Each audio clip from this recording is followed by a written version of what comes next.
toujours. Pourquoi on doit prier et jeûner? Pourquoi on doit faire confiance à l'Éternel? À l'Éternel. C'est important. Ce n'est pas à Allah, ce n'est pas à ce faux Jésus blanc, ce n'est pas à Mohamed, non. On lit. Moïse et les Israélites chantèrent en l'honneur du Seigneur le cantique voici. Je veux chanter en l'honneur du Seigneur. Il a remporté une victoire éclatante. Vous avez vu, la victoire, c'est dans les mains de l'Éternel. Ce n'est pas dans les mains de la Russie. C'est pas dans les mains. Vous n'avez jamais vu les États, malgré les États-Unis, malgré qu'elles proclament et disent que c'est eux la puissance mondiale, ils sont forts. Ils n'ont jamais gagné une guerre. Ils n'ont jamais gagné une guerre. Et ils vont jamais le gagner. Ce n'est pas parce que vous êtes nombreux, vous avez les armées, les missiles, que vous allez gagner une guerre. La belle preuve, malgré qu'ils sont associés, les États-Unis et les Israélites qui font la guerre contre l'Iran, l'Iran a déjà gagné spirituellement. Soyons sincères. Ils ont attaqué, ils ont tué beaucoup de personnes en Iran, mais l'Iran est en train de leur affliger des coups c'est que inimaginables, auxquels tout le monde a pensé que, sauf moi, je n'ai pas pensé. Moi, je vois cette guerre spirituelle. La vaste majorité de ce monde, les chrétiens et les musulmans, se sont dit qu'en 3 jours, les Israélites et les États-Unis d'Amérique, ils vont terrasser l'Iran. Mais ce n'est pas le cas. Actuellement, c'est l'Iran qui est en train de les terrasser, de les chicoter. Ouais. Donc c'est important qu'on comprenne et qu'on retourne vers l'Éternel. Au lieu de courir vers les hommes, dire on va acheter tel armement, on va acheter les batteries, les TAD, on va acheter je ne sais pas, Zinsou, Sagbo, tout ça. Non. Il dit, je vais chanter en l'honneur du Seigneur. Il a remporté une victoire éclatante. Il a jeté à la mer chevaux et cavaliers. Donc, vous devez prier dans l'AES. Nos frères, nous invitons ceux-là qui sont sincères, qui sont sérieux. Ma grande force, c'est le Seigneur. Il est venu à mon secours. Il est mon Dieu. Je le louerai. Il est le Dieu de mon Père. Vous voyez? C'est ça. Je proclamerai sa grandeur. Le Seigneur est le héros des combats. Qui est le héros des guerres? C'est l'Éternel. Ce n'est pas l'OTAN.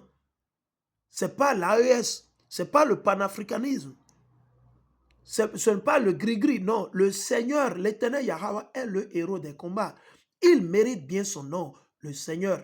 Il a jeté à la mer les chars et les troupes du Pharaon. Les meilleurs officiers égyptiens, les meilleurs officiers, les meilleurs commandants généraux se sont noyés dans la mer des roseaux. Ils ont coulé au fond comme des pierres et les flots les ont recouverts. Seigneur, quelle force! Seigneur, quelle force dans ta main droite! C'est elle qui met tes ennemis en pièces. Que ta grandeur est impressionnante. Elle renverse tes adversaires si tu déchaînes le feu de ta colère. Ils sont brûlés comme un tas de paille. Sous la violence de ton souffle, les masses d'eau se sont amoncelées, les vagues se sont dressées comme un mur, les flots se sont figés au fond de la mer. Nos ennemis avaient dit, nous allons les poursuivre, les rattraper, nous prendrons notre part de butin. Plus que nous n'en désirons, nous tirerons notre épée, nous remettrons la main sur eux. Mais toi, Seigneur, tu as soufflé, les flots les ont recouverts comme un bloc de plomb, ils ont coulé à pic au fond de la mer déchaînée. Seigneur, qui parmi les dieux, alléluia, qui parmi Allah, Mohamed, César Borgia, qui, vos gris-gris, écoutez, Seigneur, qui parmi les dieux, c'est avec des minuscules, I minuscule, E minuscule, U minuscule et X minuscule. Ça vous dit vos idoles, vos gris-gris que vous avez là, dans vos champs que vous avez enterrés, la tête des enfants que vous avez enterrés, dans vos églises pour avoir l'argent, pour faire vos miracles sataniques. Il dit, ouais, Seigneur, qui parmi les dieux, les idoles, est comparable à toi? Personne. Qui est comme toi? Éclatant de sainteté, redoutable, digne d'acclamation, capable d'accomplir des prodiges. Un seul geste de ta main droite et la terre a englouti nos poursuivants. Tu as délivré ton peuple avec amour, avec puissance, tu le conduis vers le pays que tu lui réserves. Les peuples voisins tremblent à cette nouvelle. Les Philistins sont saisis d'angoisse. Les chefs d'Édom, les faux blancs, Emmanuel Macron et sa race, sont plongés dans la crainte. Imaginez. Les princes de Moab sont remplis d'effroi. Les Cananéens perdent tout courage. Une terreur panique s'abat sur eux.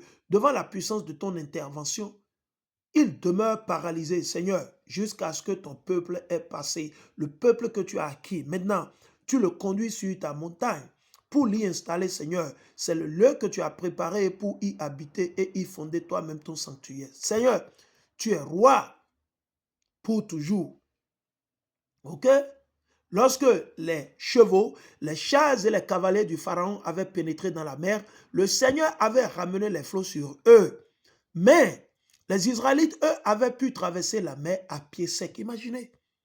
Alors, la prophétesse Myriam, sœur d'Aaron, prit son tambourin.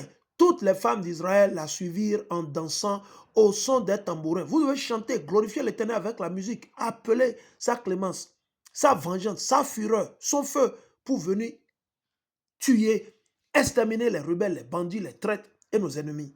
Amen, alléluia. Myriam reprenait devant elle le refrain. Chantez en l'honneur du Seigneur. Il a remporté une victoire éclatante. Il a jeté à la mer chevaux et cavaliers. La marche des Israélites. Imaginez. Et vous êtes là, vous ne pouvez pas aller vers la source. Allons vers la source, chers frères et sœurs.